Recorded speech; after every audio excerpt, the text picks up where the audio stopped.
Agora, professor, mudando um pouquinho, saindo um pouquinho agora da Argentina, indo para os Estados Unidos, né?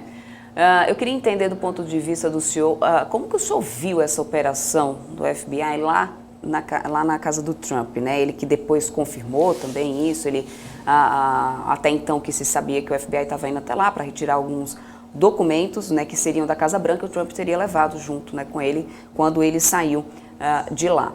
E aí, no final das contas, depois ele também até reclamou da atuação do FBI, dizendo que tinham até destruído ali um cofre da casa dele e tal, apontando ali, questionando também essa atuação, né, da Polícia Federal Americana.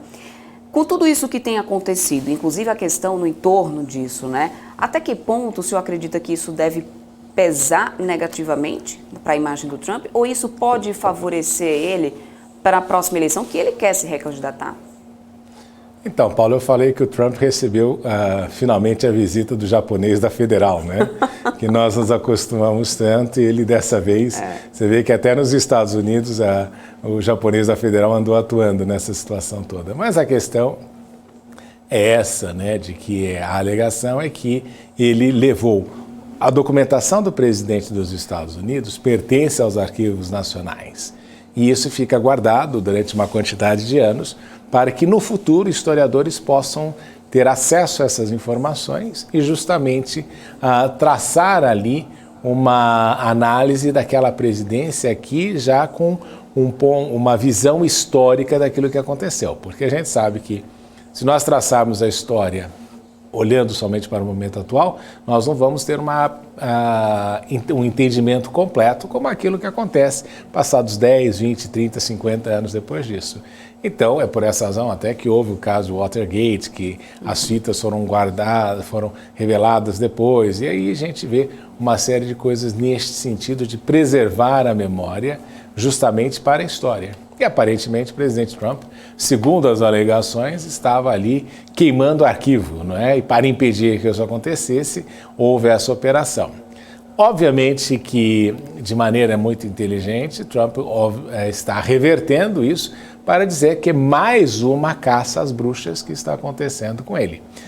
E ele não está de todo equivocado, porque o que nós vimos ali, tanto no primeiro processo de impeachment, como no segundo processo de impeachment, como na própria presidência de Trump, houve ali uma série de alegações contra ele que denotavam, de fato, esta perseguição às bruxas. E com isso, ele mais ou menos se martiriza, e isso é importante, na construção da imagem de candidato à presidência, candidato uma vez mais à presidência, porque ele vem com duas imagens, basicamente. Primeiro, o grande injustiçado do pleito eleitoral de 2020, sob a alegação de que houve fraude nas eleições, não comprovado, mas que ele alega e que uma grande parte dos eleitores do Partido Republicano acreditam. Então ele vem com esta imagem de injustiçado e vem também com a imagem agora de mártir perseguido pelo governo atual. Então, estas duas coisas tendem a dar ali para o eleitor uma percepção de que, de fato, o tratamento que ele está recebendo é diferente daqueles que os presidentes, aqueles candidatos que o precederam, teriam ou tiveram. E uma das coisas aqui importantes também, Paula, é que o que pesa contra Donald Trump é justamente a sua postura no dia 6 de janeiro de 2020.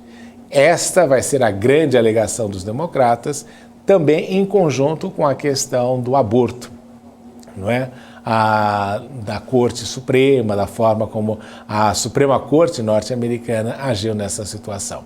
Mas ele vem revertendo e tentando reverter esta ideia, dizendo que aquilo foi uma manifestação legítima, que ele não tinha como controlar aquilo, que ele não foi o agente responsável pelos atos que se seguiram, e que está novamente sendo perseguido pela polícia e pelo legislativo e pelos democratas no Congresso. Obviamente que a gente sabe também que se a maioria tanto do Senado como da Câmara fossem republicanos, nada disso estaria acontecendo. E aí você vê também que os republicanos que têm sido contrários a Trump nessa atuação também estão perdendo muito espaço. Então é uma briga ali interna no Partido Republicano, entre aqueles que são os tradicionalistas, aquilo que é ser republicano ao longo da história, e o que é ser trumpista dentro do Partido Republicano. Só que a grande transformação de Trump em toda essa história é que ele fez com que o Partido Republicano, diferentemente do democrata, se transformasse no Partido dos Trabalhadores norte-americano.